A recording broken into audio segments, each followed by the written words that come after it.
Remember Futurama? It's back, in game form. Have you ever had a show that you knew you were going to love when you first looked at it? For me, that show is Futurama. Futurama takes two of my favorite things, The Simpsons and the science fiction genre, and mixes them together, creating one of my favorite cartoons. But as great as the show was, I'm completely fine with it being cancelled. Although I actually thought the final seasons on Comedy Central were pretty good, there were points where the show became borderline unwatchable for me. If the show went on for any longer, I doubt that it would still be any good. Anyway, after the show finished airing, Futurama continued on in a few different ways. There's a comic book series that I can hardly find anywhere, a crossover with The Simpsons, which I looked at half a year ago, and a mobile game, which was announced last summer. Besides this image, not much was known about the game at the time, but I was still looking forward to it. Futurama's world is so huge and interesting, making it perfect to be adapted into a game. If the developers put a lot of work and heart into the game, then maybe it could be the perfect extension of the TV show. Speaking of the developers, the company making the game was known as Wooga, known for only making knockoffs of more popular games. This fact makes it only fitting that the Futurama game would be a matching tile puzzle game. Yup, instead of making a game that would fit in with the show's style, Wooga decided to take the easy way out and just copy what's popular. Plus, the game was going to be called Futurama Game of Drones, a totally original pun that the show had never used. Basically, this was my response. You raised my hopes and dashed them quite expertly, sir. Bravo! Things looked even worse for the game when the trailers came out and made the game look as uninspired as I thought it would be. The behind-the-scenes trailer didn't fare much better, as more time was spent showing off the level select than the actual game. In addition to that, whoa. Dude, that is an ugly neckbeard. Gross. Despite everything going up against it, I still bought the game, hoping that it would somehow fill the Futurama-shaped hole in my heart that Rick and Morty isn't currently filling in. But, was the game as bad as I expected? Well, to be honest, I was pleasantly surprised. To start things off, this game has a plot. It's nothing too special, but it was written by a writer from the show, Patrick Verone, so I feel that it deserves to be mentioned. Professor Farnsworth has created drones to help out with deliveries, and because he used Fry's brainwaves as a basis for the drones, they have to be kept together in groups of 4 at all times.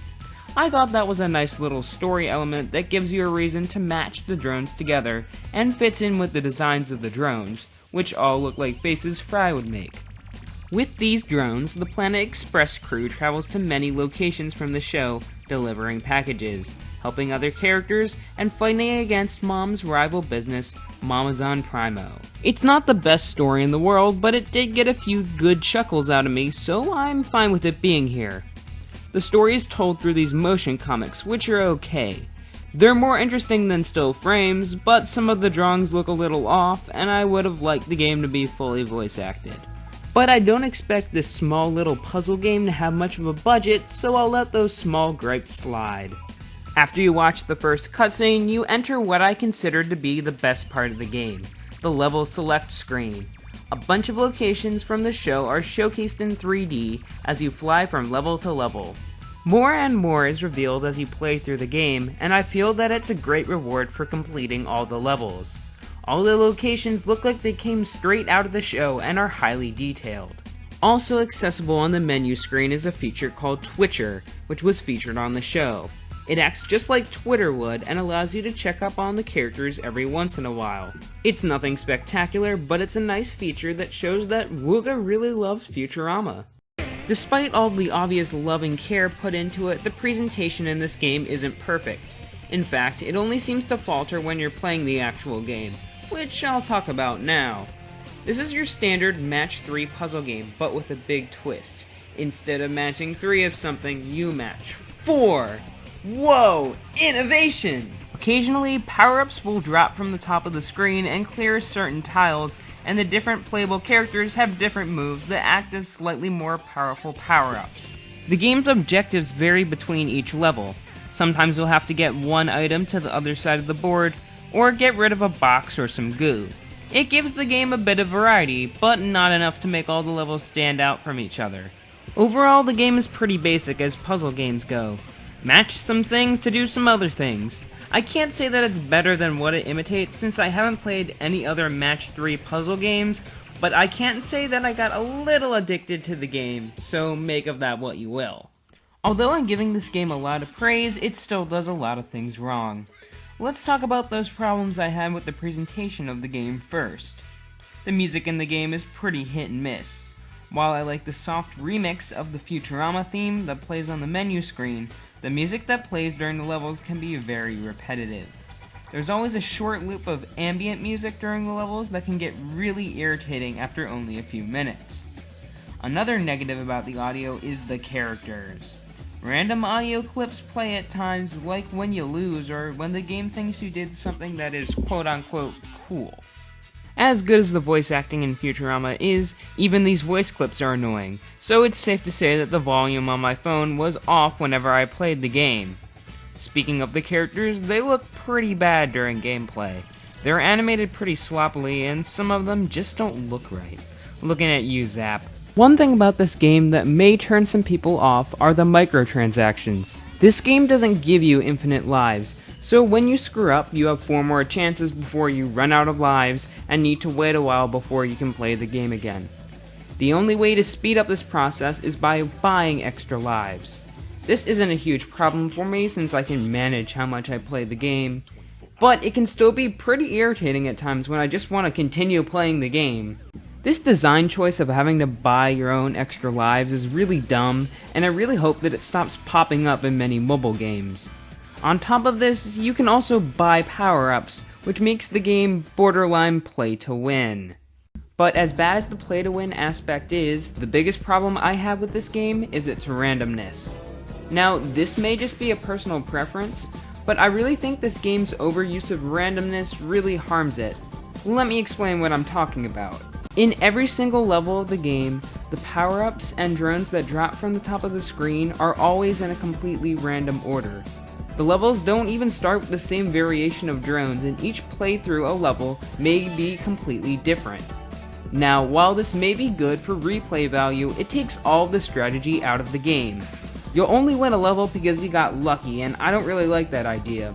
No video game should be based solely around luck. I want it to be my fault if I lose, not the game's. If something so simple as a little meter in the corner that told me what drone was coming next was included in the game, I feel that I would enjoy this game much more. But as it stands, Futurama Game of Drones is just okay. While its presentation is oozing charm, a mediocre sound design and a few poor design choices make this game a little disappointing for what it was. Sure, I would have liked the game to be another genre, but as it is, this is a pretty decent time waster that I'll certainly be playing for quite a while. Overall, I give Futurama Game of Drones a 6 out of 10. In other words, you could say I wanted this game to be 40% better. Boo! You stink! And that just about wraps up my review of this game. Sorry if you were expecting something else this week. I just had a lot to say about this game and thought it would make an interesting video. Next time I'll also be doing something different, as I'll finally be starting to answer the questions you guys sent me for my 1000 subscriber special. But I'm going to have to split that video into multiple parts, since you guys sent me a lot of questions. But I'll make sure I alternate between Q&A parts and reviews and countdowns, just so you guys don't get too impatient for my regular stuff.